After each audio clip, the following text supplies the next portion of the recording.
नहीं इसमें नहीं बनाएंगे, अपने इसी में बना लेंगे, कोई दिक्कत नहीं है।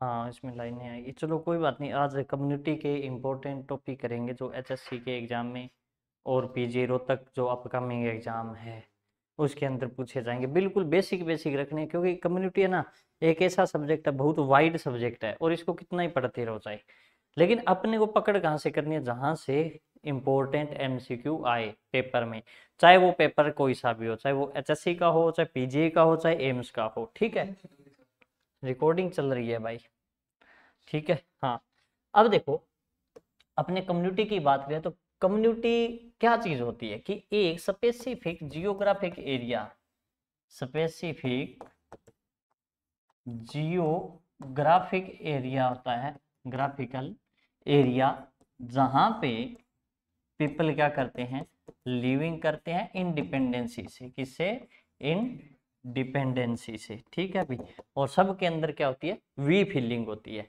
कि ये कम्युनिटी हमारी है। कम्युनिटी का मतलब क्या हुआ कि एक लोकल जियोग्राफिकल एरिया है जिसके अंदर ह्यूमन पॉपुलेशन क्या है, लिविंग कर रही है टुगेदर, एक साथ में। क्लियर। उसके बाद कम्युनिटी में इसने बोला हेल्थ का, क्या बोला है, हेल्थ। तो हेल्थ क्या है, हेल्थ की कई बार डेफिनेशन आ जाती है कि कंप्लीट फिजिकल, मेंटल और सोशल वेलबींग होनी चाहिए। क्या होनी चाहिए, सोशली वेलबींग होनी चाहिए, जिसके अंदर not merely absence of disease, जिसके अंदर किसी प्रकार की कोई डिजीज नहीं हो। ठीक है भाई। उसके बाद उसने बोला है अपने डिजीज किस प्रकार फैलती है, डिजीज फैलने के अंदर कौन कौन से पॉइंट इंपॉर्टेंट है। तो इसके अंदर आता है एक इन्फेक्शन साइकिल। क्या आएगा, इन्फेक्शन साइकिल, इन्फेक्शन साइकिल। इस इन्फेक्शन साइकिल के अंदर एक तो क्या होता है, एजेंट होता है, जिसे होस्ट भी बोल देते हैं, एजेंट होता है। पोर्टल ऑफ एंट्री, कि बॉडी के अंदर एंटर कैसे करेगा। फिर उसका मोड ऑफ ट्रांसमिशन क्या है, मोड ऑफ ट्रांसमिशन क्या है, इस प्रकार के स्टेप आते हैं। फिर ससेप्टिबिलिटी, वो किसको इन्फेक्टेड करेगा। ठीक है भी। और उसके बाद क्या, ससेप्टिबिलिटी के बाद ससेप्टेबल जो हो जाता है वो क्या हो जाएगा, होस्ट बन जाएगा। क्या बन जाएगा, होस्ट बन जाएगा जिसके अंदर डिजीज हो रही है। फिर उससे पोर्टल ऑफ एग्जिट किस प्रकार होगा, पोर्टल ऑफ एग्जिट किस प्रकार होगा, कि वो बॉडी से बाहर कैसे निकलता है। ये एक इन्फेक्शन का साइकिल है। बस अपने को ना इसमें ध्यान रखना है कि एजेंट क्या है। एजेंट आपको होता है फिजिकल एजेंट भी हो सकता है, बैक्टीरियल वायरल कुछ भी हो सकता है। एक होता है रिसोर्स, ठीक है, एक होता है रिजर्वायर, एक होता है सोर्स। ठीक है, जैसे मान लो ये फूड है, ठीक है भाई, इस फूड के ऊपर माइक्रो ऑर्गेनिज्म मान लो सिचुएटेड है, तो ये क्या हो गया, उसके लिए सोर्स हो गया। सोर्स के अंदर इन्फेक्शियस एजेंट प्रेजेंट होगा लेकिन वो मल्टीप्लीकेशन नहीं करता, लेकिन रिजर्वायर के अंदर माइक्रो ऑर्गेनिज्म क्या करेगा, मल्टीप्लीकेशन भी करता है। क्लियर। फिर मान लो जैसे टीबी है किसी को, तो पोर्टल ऑफ एग्जिट कि किस प्रकार बैक्टीरिया बाहर आएगा, तो रेस्पिरेटरी रूट के थ्रू आ जाएगा। फिर मोड ऑफ ट्रांसमिशन कि वो दूसरे में कैसे फैलेगा, तो दूसरे में फैलने का तरीका क्या होगा, ड्रॉपलेट होगा, एयर के थ्रू फैलेगा। इसी प्रकार वाटर है, ठीक, कंटामिनेट वाटर, कंटामिनेट फूड लेते हैं, उसके थ्रू बहुत सारे इन्फेक्शियस एजेंट फैल जाते हैं। फिर अगर portal of entry, human body के अंदर किस प्रकार एंट्री करेगा, अब रेस्पिरेटरी का तो वो नोज के थ्रू, ओरल कैविटी के थ्रू जाएगा। कोई डाइजेस्टिव वाला है, फूड के थ्रू जाने वाला है। कोई मान लो डॉग बाइट हो गया या टेटनस जिसे बोलते हैं, रेबीज और टेटनस है, ये इनाकुलेशन रूट के थ्रू। कुछ वर्टिकल रूट के थ्रू, प्लासेंटा के थ्रू बच्चे के अंदर चले जाते हैं। ये मोड ऑफ ट्रांसमिशन होते हैं सारे। और अगर बात करें अपने पोर्टल ऑफ एंट्री की, कि ह्यूमन बॉडी में कैसे एंटर करेगा, तो ये पोर्टल ऑफ एंट्री होती है कि किस रूट के थ्रू वो ऑर्गेनिज्म जा रहा है। क्लियर। उसके बाद इसने बोला है अपने, एक आता है एक होता है इंसिडेंस, एक होता है प्रीवेलेंस। टर्म दो होती है, एक तो होता है इंसिडेंस, इंसिडेंस, एक होता है प्रीवेलेंस, प्रीवेलेंस। तो इंसिडेंस के अंदर क्या हमेशा न्यू केस आते हैं, क्या आएंगे, न्यू केस। कहीं भी डिजीज आउटब्रेक होती है तो नए केस पनपते हैं, उसे क्या बोलेंगे, इंसिडेंस। और प्रीवेलेंस में क्या होंगे, न्यू केस भी होंगे प्लस ओल्ड केस भी होंगे। ठीक है, ओल्ड केस भी होंगे और न्यू केस भी इसके अंदर प्रेजेंट होते हैं। उसके बाद अपने से ये चीजें पूछ ली जाती है कई बार, एक तो होता है एंडेमिक, एंडेमिक, एक होता है पेंडेमिक, एक होता है एपिडेमिक, एपिडेमिक, एक होता है स्पोरेडिक, स्पोरेडिक। तो एंडेमिक क्या है, पर्टिकुलर जियोग्राफिकल एरिया में प्रेजेंट है, जैसे हिसार, हिसार में, उसे क्या बोल दिया, एंडेमिक। एपिडेमिक मतलब थोड़ा और फैल गया, जैसे मान लो हरियाणा में फैल गया, ठीक है। और पेंडेमिक क्या होता है, nation to nation, world wide हो जाता है, तो जैसे कोविड था, ठीक है, वो पेंडेमिक था। एक होता है स्पोरेडिक, स्पोरेडिक का मतलब क्या है, जैसे मान लो ये जियोग्राफिकल एरिया है, इस जियोग्राफिकल एरिया को इस प्रकार डिवाइड कर दें अपने, तो ये क्या होगा कि यहाँ प्रेजेंट है, यहाँ प्रेजेंट नहीं है, यहाँ प्रेजेंट होंगे, यहाँ प्रेजेंट होंगे, ठीक है भाई, मतलब कहीं कहीं केस मिलेंगे, ठीक है। हाँ, कहीं कहीं केस मिलते हैं, वो स्पोरेडिक के अंदर आ जाते हैं। आगे बात सुन। उसके बाद ये कहता है इन्फेक्शन क्या है, इन्फेक्शन क्या होता है। तो इन्फेक्शन की बात करें तो इन्फेक्शन क्या होता है भाई, कि जब कोई माइक्रो ऑर्गेनिज्म है वो एंटर कर गया बॉडी में, एंटर करने के बाद, एंटर इन बॉडी, बॉडी में एंटर करने के बाद वो मल्टीप्लीकेशन करना स्टार्ट कर दे, मल्टीप्लीकेशन करना स्टार्ट कर दे, तो उसे क्या बोल देंगे, इन्फेक्शन बोल देंगे। इसमें आता है एक नोजोकोमियल इन्फेक्शन, कौन सा, नोजोकोमियल इन्फेक्शन। नोजोकोमियल इन्फेक्शन बोले तो hospital acquired infection, hospital acquired infection, जैसे न्यूमोनोकोकाई हो गया, ठीक है भाई, स्टेफाइलोकोकाई हो गया, इकोलाई हो गया, ये हॉस्पिटल के अंदर एंटर करने से हो जाते हैं। एक होता है अपॉर्चुनिस्टिक इन्फेक्शन, कौन सा, अपॉर्चुनिस्टिक इन्फेक्शन, अपॉर्चुनिस्टिक इन्फेक्शन। तो अपॉर्चुनिस्टिक इन्फेक्शन के अंदर क्या होगा कि जब अपना इम्यून पावर वीक हो गया, मान लो कोई और इन्फेक्शन हो रखा है और उस टाइम अपना इम्यून पावर वीक हो गया, तो वीक इम्यून पावर होने की वजह से अगर अपने अंदर दूसरा एजेंट एंटर करता है तो उसे क्या बोलेंगे, अपने अपॉर्चुनिस्टिक इन्फेक्शन बोलते हैं। जैसे मान लो HIV के अंदर टीबी हो जाता है, ठीक है भाई। उसके बाद एक होता है आइट्राजेनिक इन्फेक्शन, कौन सा, iatrogenic, iatrogenic infection. Iatrogenic infection वो इन्फेक्शन होता है जो हॉस्पिटल इंड्यूज होता है, या फिर हॉस्पिटल फैकल्टी या physician induce, physician induce infection, या फिर अपने क्या है कोई प्रोसीजर करते हैं, कोई पेशेंट के ऊपर प्रोसीजर करते हैं, उस प्रोसीजर टाइम अगर अपने एसेप्टिक टेक्निक वगैरह यूज नहीं की और है, तो अपने जो नर्सिंग ऑफिसर, डॉक्टर जो पेशेंट को इन्फेक्शन देता है उसे क्या बोलेंगे, अपॉर्चुनिस्टिक इन्फेक्शन बोल देंगे। क्लियर भी। उसके बाद इसने बोला है, अगर अपने बात करें इंक्यूबेशन पीरियड की, किसकी, इंक्यूबेशन पीरियड, इंक्यूबेशन पीरियड। तो इंक्यूबेशन पीरियड क्या होता है, इंक्यूबेशन पीरियड का मतलब होता है कि जैसे ही मान लो एंटर किया micro organism, micro organism body में एंटर किया, लेकिन उसने क्या फर्स्ट साइन शो कर दिया, फर्स्ट साइन जब शो करता है, एंटर करने से लेके जब फर्स्ट साइन डिजीज का शो होगा, उसके बीच का जो टाइम ड्यूरेशन है वो क्या रहेगा, क्या रहेगा, अपना इंक्यूबेशन पीरियड रहेगा। आगे बात समझ में। उसके बाद ये कह रहा है, एक है डेमोग्राफी, ठीक है अभी, क्या है, डेमोग्राफी, डेमोग्राफी इसका मतलब क्या है, पॉपुलेशन की स्टडी, पॉपुलेशन की स्टडी करते हैं अपने कि कितनी पॉपुलेशन है एरिया के अंदर, तो उसे क्या बोलेंगे, अपने डेमोग्राफी बोलेंगे। आगे बात समझे। उसके बाद ये कह रहा है, जैसे हाँ, ग्रास रूट लेवल के हेल्थ वर्कर कौन कौन से होते हैं, ठीक है अभी, कौन से, ग्रास रूट के, ग्रास रूट हेल्थ वर्कर कौन कौन से है। तो ग्रास रूट मतलब जो जमीनी स्तर पे काम करते हैं, पब्लिक के अंदर रह के काम करते हैं, जो डायरेक्ट है पब्लिक डीलिंग जिनकी होती है, जैसे आंगनवाड़ी वर्कर, ठीक है भाई, कौन सी, आंगनवाड़ी वर्कर हो गई, आशा हो गई, ठीक है भाई, क्या होगी, आशा होगी, ठीक है भाई, ट्रेंड बर्थ अटेंडेंट हो गया, ये सारे क्या होते हैं, ठीक है अभी ये सारे किसके अंदर आते हैं, ग्रास रूट लेवल में आते हैं। उसके बाद ये कह रहा है हार्ट ऑफ आईसीडीएस।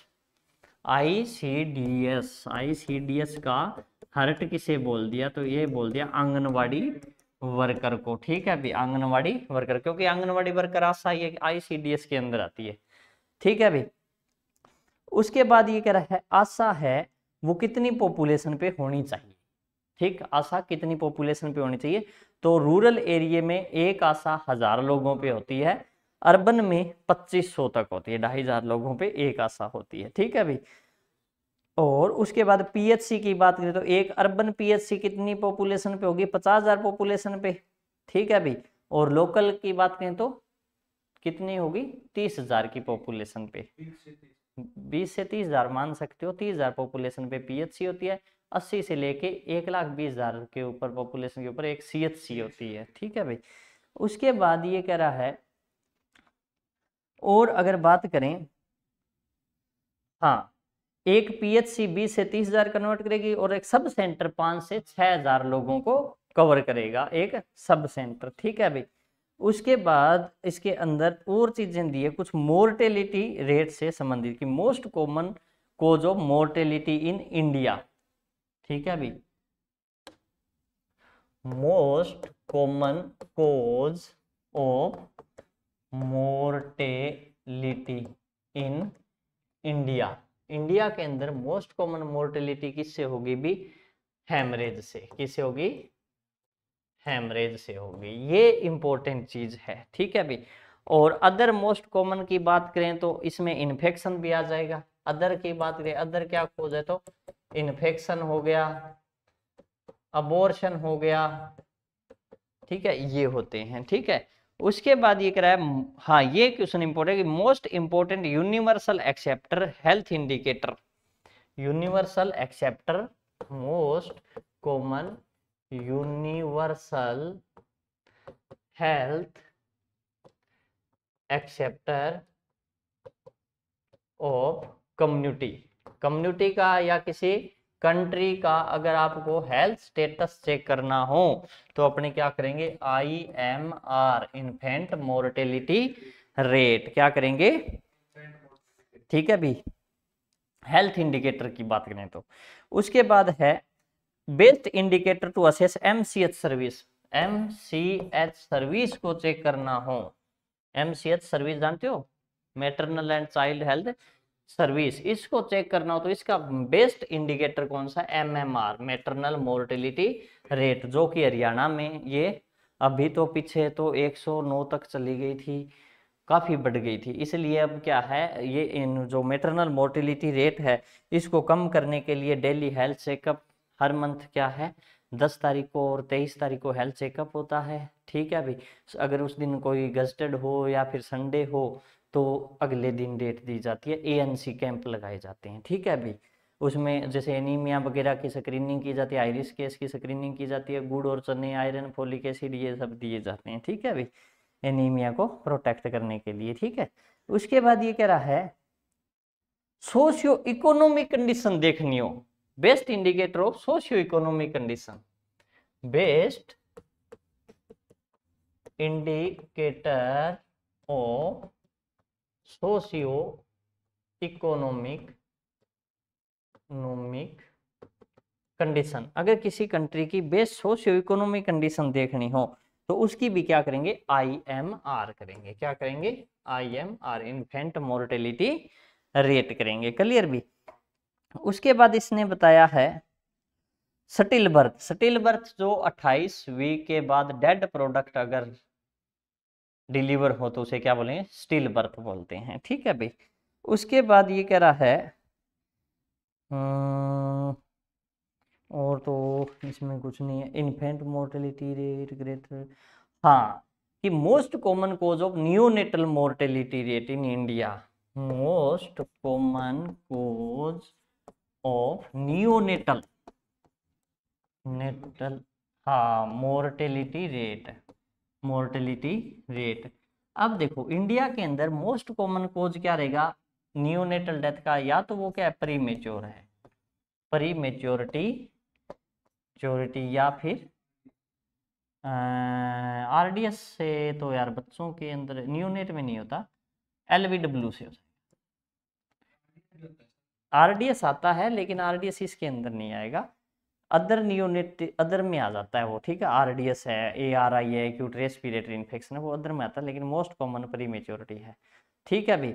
और अगर मान लो लेट, ये तो अर्ली नियोनेट की होगी प्रीमेच्योरिटी तो, लेकिन अगर ये कह रहा लेट नियोनेट है, 7 दिन से लेके 28 दिन का है, तो उसमें सेप्सिस इन्फेक्शन की वजह से, और 28 से लेके 1 साल तक का जो इन्फेंट है उसके अंदर अगर डेथ की बात करें तो डायरिया, रेस्पिरेटरी इन्फेक्शन, मालन्यूट्रिशन इस वजह से होता है, ठीक है भाई। अब ये कह रहा है मोस्ट कॉमन इनडायरेक्ट कोज, ये तो छोड़ दो, ठीक है। अब उसके बाद कुछ पॉइंट दिए, जैसे मान लो फर्स्ट वैक्सीन किसने दी, एडवर्ड जेनर ने। फर्स्ट वैक्सीन किसने दी थी, एडवर्ड जेनर ने दी। पेनिसिलिन की नहीं दी थी, स्मॉल पॉक्स के लिए दी थी, स्मॉल पॉक्स के लिए दी थी। एडवर्ड जेनर ने फर्स्ट वैक्सीन दी थी, और स्मॉल पॉक्स अब क्या है वर्ल्ड से इरेडिकेट हो चुका है, ठीक है भाई।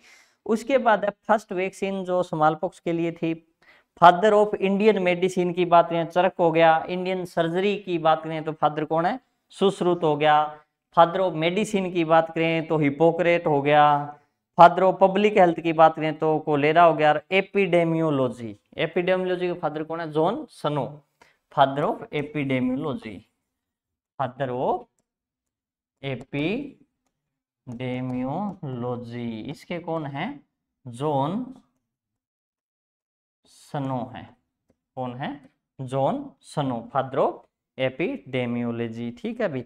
उसके बाद ये कह रहा है हैंसन डिजीज को क्या बोलते हैं भाई, लेप्रोसी, लेप्रोसी, लेप्रोसी को क्या बोलते हैं, हैंसन डिजीज, क्या बोलेंगे, हैंसन डिजीज।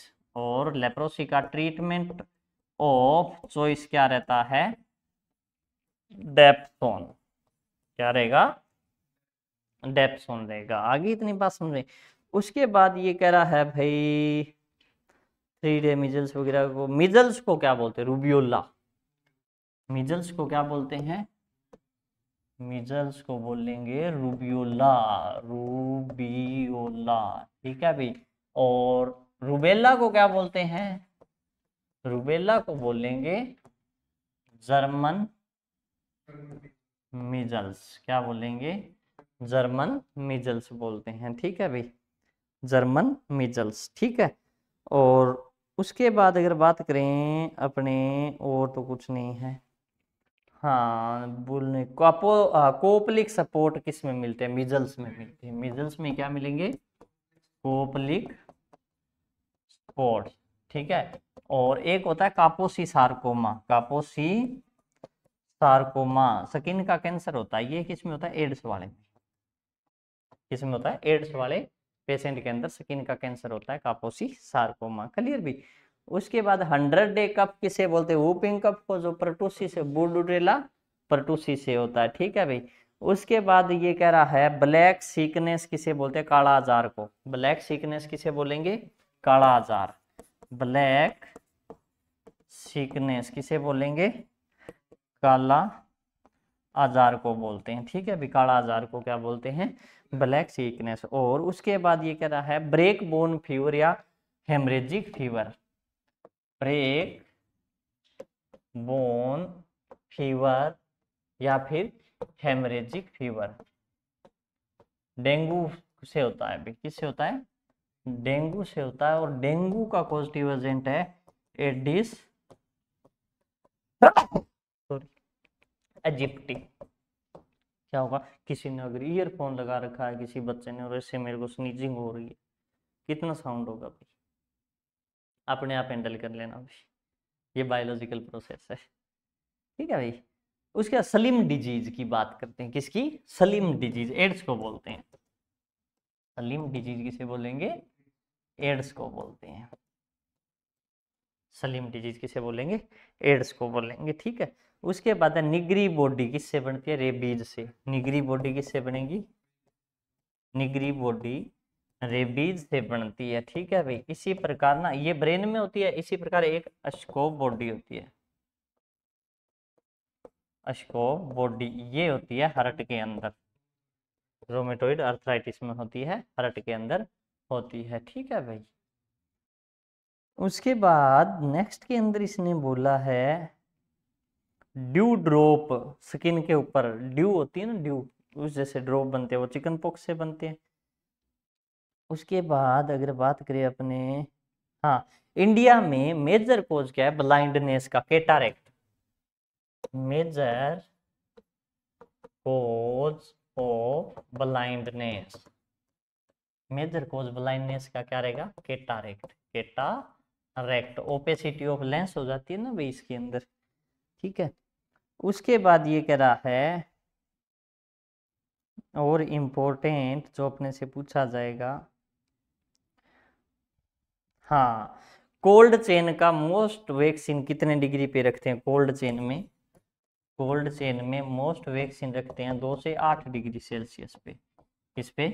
2 से 8 डिग्री सेल्सियस पे। एक होता है वैक्सीन कैरियर, इसमें होती है 16 से 20 वायल। इसमें वैक्सीन कैरियर में होती है, वैक्सीन कैरियर में कितनी वायल होती है? 16 से 20। और डे कैरियर बॉक्स में होती है 6 से 8। 6 से 8 किस में मिलेगी? डे कैरियर बॉक्स में होती है, डे कैरियर बॉक्स के अंदर होगी। ठीक है, 6 से 8। इस इतनी बात समझ में आई। उसके बाद अपनी बात करते हैं, हाँ, पॉजिटिव एजेंट आ गए कुछ, इनकी बात कर लेते हैं। पॉजिटिव एजेंट, ठीक है, पहले तो बात करें डिजीज कौन सी होगी, चलो मैं इससे बात कर लेता हूँ। पहले तो देखो डिजीज कौन सी होगी, फिर अपने बात करते हैं पॉजिटिव एजेंट की। भाई ऐसा ही लिखा जाएगा, अरे दिख जाएगा, कोई बात नहीं, समझ तो जाओगे। ठीक है, इंक्यूबेशन पीरियड की भी बात करेंगे, इंक्यूबेशन पीरियड किसका कितना रहता है। ठीक है भाई, तो अगर बात करें अपने, सबसे पहले डिप्थीरिया, क्या है? डिप्थीरिया, कॉर्नी बैक्टीरियम डिप्थीरिया से होता है, कॉर्नी बैक्टीरियम डिप्थीरी से होता है। लोफर बेसिलाई भी बोलते हैं इसे, क्या बोलते हैं? लोफर बेसिलाई भी बोलते हैं। ठीक है, इसका इंक्यूबेशन पीरियड दिया 2 से 7 दिन का, कितना? 2 से 7 दिन। उसके बाद है परटूसिस, 1 से 2 वीक का होता है परटूसिस। परटूसिस बुरुडेटेला परटूसिस से होता है। काली खांसी 100 डे का, बार्किंग कप बोलते हैं इसे, 1 से 2 वीक होता है, 1 से 2 वीक इसका इंक्यूबेशन पीरियड होता है। टेटनस, क्लोस्ट्रीडियम टेटनाइज से होता है, किसे होगा? क्लोस्ट्रीडियम टेटनाइज। 5 से 10 दिन इसका इंक्यूबेशन पीरियड बता रखा है। फिर मिजल्स, मिजल्स का अगर बात करें पैरामिक्सो वायरस से होता है, 10 से 14 दिन इसका इंक्यूबेशन पीरियड होता है।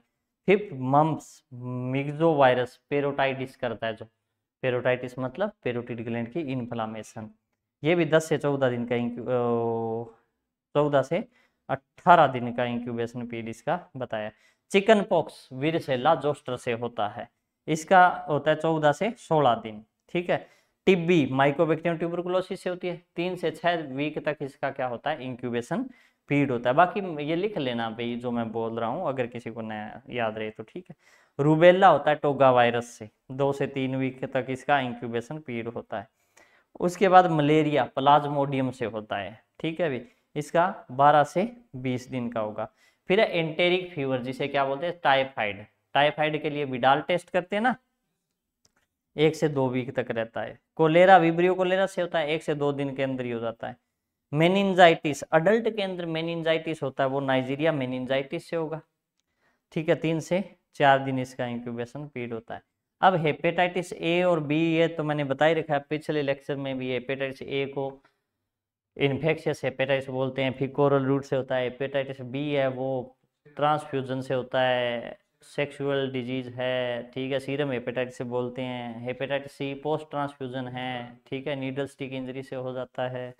ठीक है, हेपेटाइटिस बी डीएनए वायरस है, बाकी सारे आरएनए वायरस हैं, ठीक है भाई। उसके बाद अगर अपने बात करते हैं और तो इसमें सिफिलिस ट्रिपिनोमा पैलेडियम से होगा, गोनोरिया नाइजीरिया गोनोरी से होगा, ठीक है भाई। काला आजार लेशमानिया डोनोवनी से होता है। अमोबियसिस एंड अमीबा हिस्टोलाइटिका से होता है, जिसे क्या बोलते हैं अपने डायसेंट्री भी बोलते हैं, ठीक है भाई। उसके बाद है जेनाइटल हर्पिस, ये हर्पिस सिंप्लेक्स वायरस से होता है, ठीक है। क्लोस्ट्रीडियम बुटोलिज्म क्या करता है, फूड पॉइजनिंग करता है। क्लोस्ट्रीडियम टिटनाई टिटनस करता है। क्लोस्ट्रीडियम पेरीफ्रीजन गैस गैंग्रीन करता है, ठीक है भाई। इतनी चीजों को अपने ध्यान रखना है। और तो ये डे है यार, ये तो कुछ भी पूछ सकता है। वर्ल्ड हेल्थ डे ध्यान रखना, एड्स डे ध्यान रखना, ठीक है भाई। उसके बाद अगर अपने बात करें तो लेवल ऑफ प्रिवेंशन बताएं इसने, क्या है भाई, लेवल ऑफ प्रिवेंशन। इससे क्वेश्चन आ जाता है लेवल ऑफ प्रिवेंशन से। Level of prevention, level of prevention के अंदर अपने क्या है, एक तो होता है प्रीमोर्डियल, प्रीमोर्डियल, एक होता है प्राइमरी प्रिवेंशन, क्या होता है, प्राइमरी प्रिवेंशन, एक होता है सेकेंडरी प्रिवेंशन, एक होता है टर्सरी प्रिवेंशन। 4 प्रकार के प्रिवेंशन होते हैं। तो प्रीमोर्डियल के अंदर अपने क्या करते हैं, प्रीमोर्डियल के अंदर कि रिस्क फैक्टर को ही प्रिवेंट करेंगे। क्या करेंगे, prevent risk factor, risk factor कि रिस्क फैक्टर को क्या कर देंगे, प्रिवेंट कर देते हैं। किसमें, प्रीमोर्डियल के अंदर। जैसे लाइफस्टाइल मॉडिफिकेशन करना, डाइटरी मॉडिफिकेशन करना, एक्सरसाइज योगा वगैरह, ये किस में आएंगे, प्रीमोर्डियल में। फिर आगे प्राइमरी में, प्राइमरी में जनरल हेल्थ और स्पेसिफिक प्रोटेक्शन। प्राइमरी में क्या होगा, जनरल हेल्थ और स्पेसिफिक प्रोटेक्शन, स्पेसिफिक प्रोटेक्शन। ये स्पेसिफिक प्रोटेक्शन के अंदर मान लो इम्यूनाइजेशन वगैरह कर दिया, क्या कर दिया, इम्यूनाइजेशन। जैसे BCG दे दिया टीबी के लिए, विटामिन ए का इंजेक्शन दे दिया ब्लाइंडनेस के लिए, तो ये किस में आएगा, स्पेसिफिक, क्योंकि स्पेसिफिक बीमारी का अपने क्या कर रहे हैं, प्रोटेक्शन कर रहे हैं, ठीक है अभी। और जनरल हेल्थ के अंदर क्या है, हेल्थ एजुकेशन देना, लाइफस्टाइल चेंज करना, ठीक है। हेल्थ एजुकेशन वगैरह किस में आ जाती है, हेल्थ एजुकेशन किस में आ जाएगी, जनरल हेल्थ के अंदर आएगी, प्राइमरी प्रिवेंशन में, ठीक है।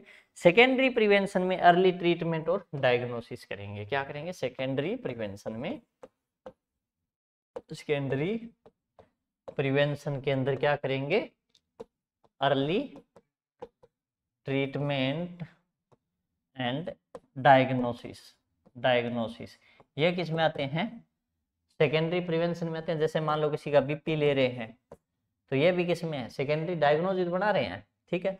सर्वाइकल समीयर कर रहे हैं, सर्वाइकल समीयर तैयार कर रहे हैं, ठीक है भाई। जैसे सर्वाइकल कैंसर के लिए पेप समीयर वगैरह तैयार करते हैं, ये भी किस में आएगी, सेकेंडरी प्रिवेंशन में, क्योंकि डायग्नोज ही बनाया जा रहा है, ठीक है। ब्लड शुगर किसी का देखा जा रहा है, वो भी डायग्नोज बनाया जा रहा है, सेकेंडरी प्रिवेंशन में आएगा। टर्सरी प्रिवेंशन के अंदर क्या है, डिसेबिलिटी को प्रिवेंट करेंगे, ठीक है। टर्सरी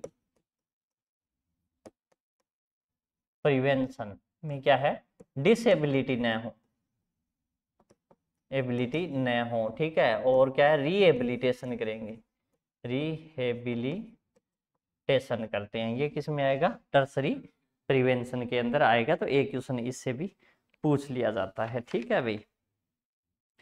उसके बाद अगर बात करते हैं अपने, और तो यार मैंने ओबीजी में भी पढ़ा दी ये चीज़ें, ठीक है अभी। जैसे मान लो ये कॉन्ट्रासेप्टिव मेथड है और है, ठीक है, ये मैंने ओबीजी के अंदर भी पढ़ा रखी है, ठीक है। ट्यूबेक्टमी वगैरह और प्रोग्राम का याद मत रखियो, चाहे ERR वगैरह, ठीक है। इम्यूनाइजेशन शेड्यूल, ये भी आपका टॉपिक है, आप खुद तैयार करोगे, चाहे कहीं से करना।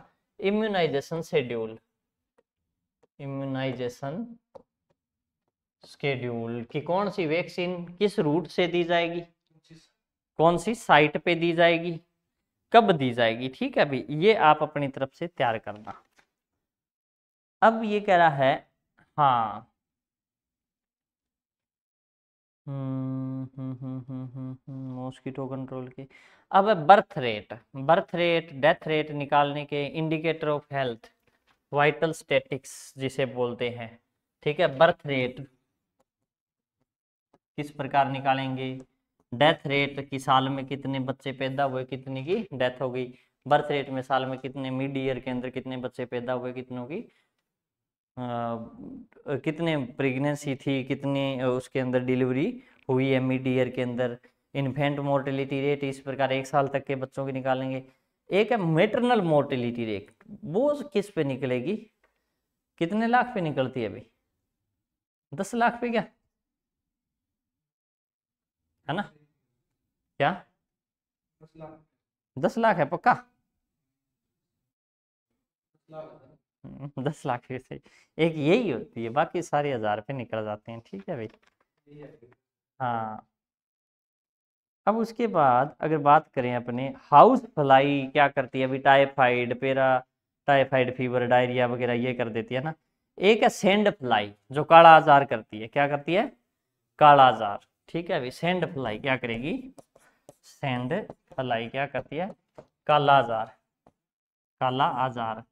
सेंड फ्लाई के पास होता है लेशमेनिया डोनोमनी, पॉजिटिव एजेंट है काला आजार का। ठीक है, एक होता है स्लीपिंग सिकनेस, स्लीपिंग सिकनेस, ये किससे होता है, टेस्टिस फ्लाई से,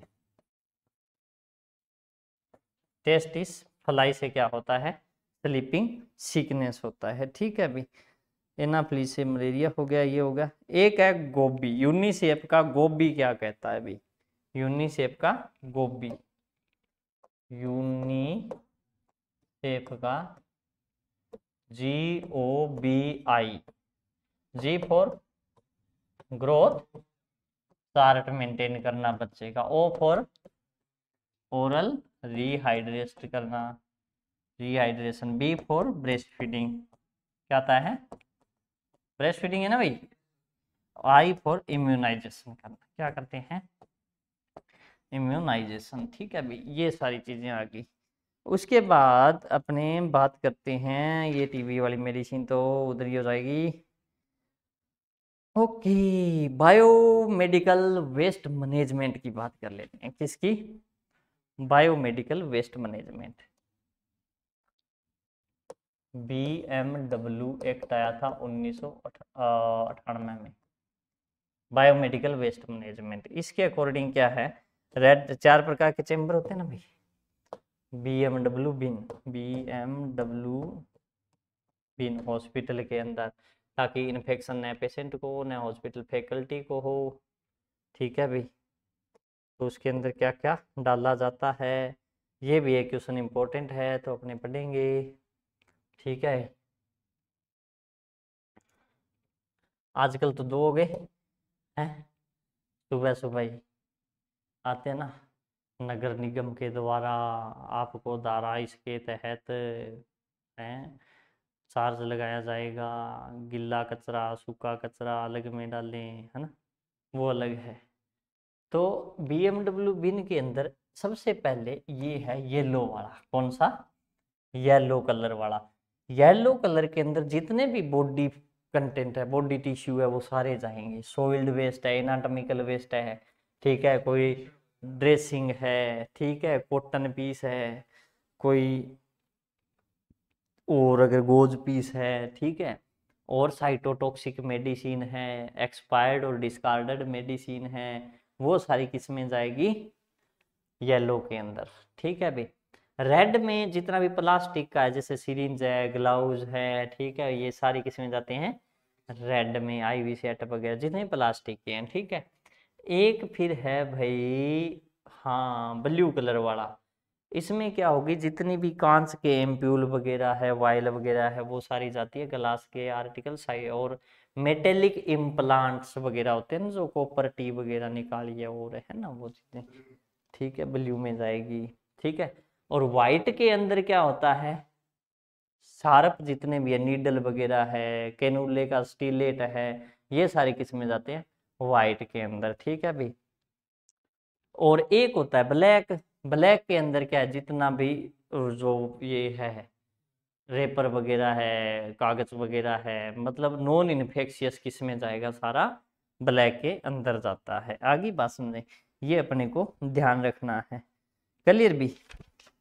उसके बाद अपने बात करते हैं, तो इसके अंदर और आपसे क्या पूछ सकता है।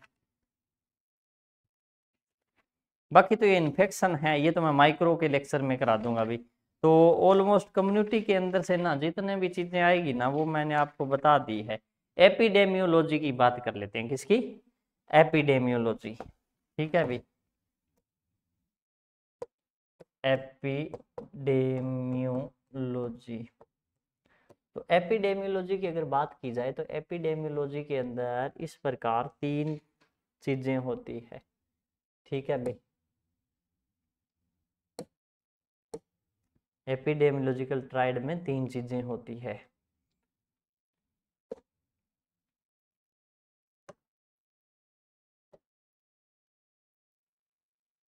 ओके, नहीं दिख रहा तो मैं इसके अंदर बताता रहूंगा। ये एपिडेमियोलॉजिकल ट्रायड है। इसके अंदर एक तो होता है होस्ट। ठीक है, होस्ट के अंदर जैसे एज कितनी है, उसकी रेस कैसी है, जेनेटिक फैमिली बैकग्राउंड क्या है, ये सारी।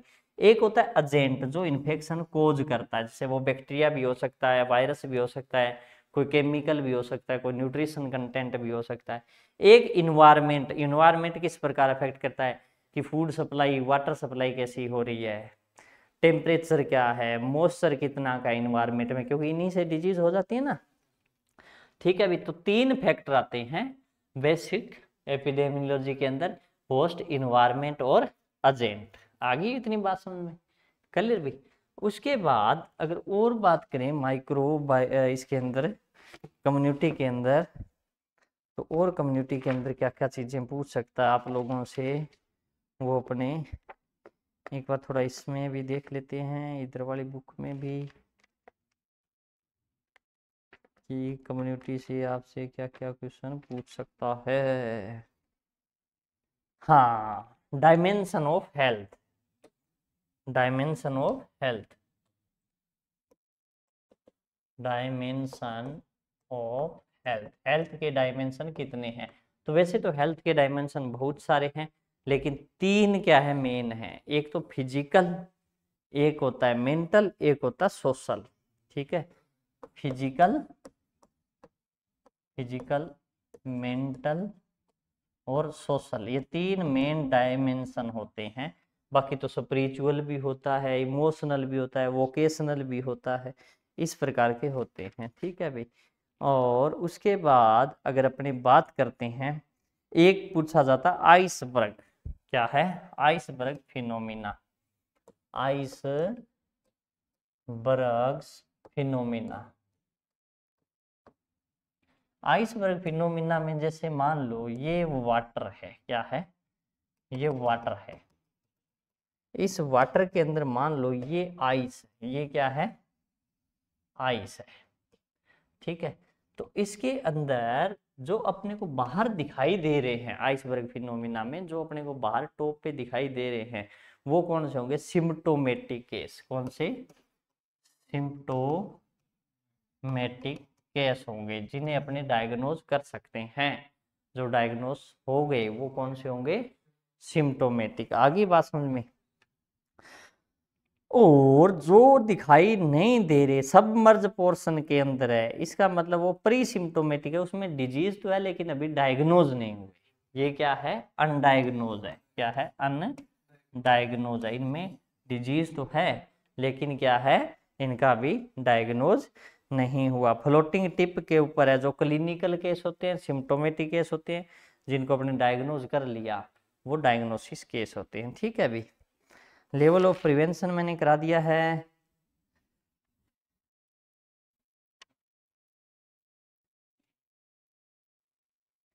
ये जूनोटिक वगैरह तो नहीं आती है। ठीक है, इम्यूनाइजेशन प्रोग्राम आपको खुद को करना है, इम्यूनाइजेशन किस प्रकार। ठीक है, फैमिली प्लानिंग है, या जितने भी मेथड है ओबीजी के लेक्चर के अंदर मैंने डाल रखे हैं। ठीक है, उसके बाद अगर बात करें अपने भाई, ये vital statics, IMR, INR, MMR, ठीक है भाई। और कॉन्ट्रासेप्शन के मेथड आ गए, बायोमेडिकल वेस्ट मैनेजमेंट करा दिया, ठीक है। ऑक्यूपेशनल हेल्थ, ऑक्यूपेशनल हेल्थ ये भी मैंने वैसे तो करा रखा है रेस्पिरेटरी वाले सिस्टम में, फिर भी बता देता हूँ। ऑक्यूपेशनल के अंदर क्या है, इस प्रकार की ऑक्यूपेशनल, जो मान लो कहीं काम कर रहे हैं, ऑक्यूपेशन है जिसका, जो ऑक्यूपेशन है, जैसे कोई मान लो कॉटन फैक्ट्री में काम कर रहा है, तो इसमें क्या हो जाएगा, बेगोसिस, सॉरी बिस्नोसिस, हाँ बिस्नोसिस। कोई शुगर केन में काम कर रहा है, शुगर केन फैक्ट्री में, तो उसे होगा बेगोसिस, क्या होगा, बेगोसिस, ठीक है। और कोई अगर मान लो सिलिकॉन फैक्ट्री में काम कर रहा है, सिलिकॉन में, तो उसे क्या हो जाएगा, सिलिकोसिस हो जाएगा, क्या हो जाएगा, सिलिकोसिस। इस प्रकार के कुछ ऑक्यूपेशनल हेल्थ डिजीज होती है, ठीक है भाई। उसके बाद और तो आपसे प्राइमरी लेवल ऑफ प्रिवेंशन करा दिए मैंने, ठीक है। ये आशा कितने पे होती है, पीएचसी कितने पे होती है, सीएचसी कितने पे होती है, सब सेंटर है वो 5000 लोगों पे होता है। सब सेंटर के अंदर जो मेन हेड है वो तो सीएचओ साहब ही संभालते हैं, खैर एमओ तो अबू का लेवल का हो गया, ठीक है भाई। ना ना ऐसा कुछ नहीं है यार, ऐसे तो फिर ना आप क्वेश्चन आंसर की भी तो प्रैक्टिस कर रहे हो, उससे भी तो हो जाएगा, ठीक है। कम्युनिकेशन वगैरह से कुछ नहीं आता, ठीक है। कमेटी कमेटी से क्वेश्चन नहीं आता है कभी, बस हो गया भाई। कम्युनिटी के अंदर जितनी चीज़ें मैंने आपको बताई है वो बाकी रह गई, जैसे टाइफाइड है, रेबीज है, मीजल्स है, ये डिजीज किस प्रकार फैलती है, कितनी फेज होती है, ये अब मैं कल माइक्रो का नेक्स्ट लेक्चर माइक्रो का डाल दूंगा, उसके अंदर इंक्लूड कर देंगे अपने, ठीक है भाई।